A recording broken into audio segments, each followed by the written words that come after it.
Marga! Marga! Dumaan lang ako dito ha, sandali, para tingnan ng shop. Kailangan ko na umuwi ka agad at nag-iisa sa dadal dito sa bahay.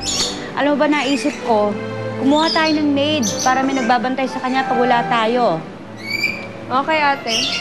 Oh, Desisyon mo yung, yan. etong tindahan, makinig ka nga sa akin. Yung kuryente dyan, kung ano may mga naka-on, i-off mo bago ka umuwi, ha?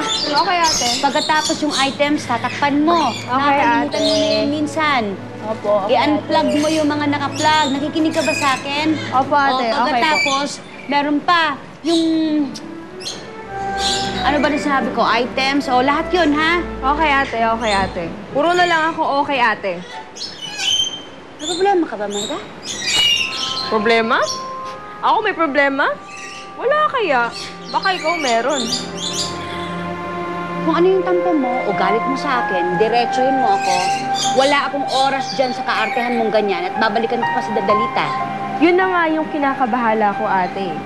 Oo, mahal ko kay ni Dalita. At gusto ko rin siya makasama. Pero alam mo, sa totoo lang, nag-worry na talaga ako sa'yo eh. Masyado kang obsessed sa pagtatago mo kay Dalita. Tsaka ang dami-dami mong pinagbabawal. Bawal malaman ni Kuya Mateo. Bawal malaman ni Charisse. Bawal malaman ni Dalita na peke si Lolita at wala na rin siya kina Kuya Mateo. Napag-usapan na natin to, di ba? Nag-iingat lang ako. Hindi ganyan ang ate Katrina na nakilala ko.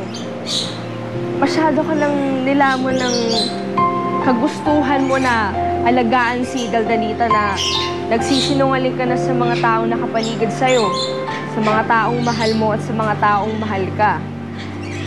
Kung ngayon nga lang nagagawa mo magsinungaling eh, what more pa kaya sa mga ibang susunod mong gagawin?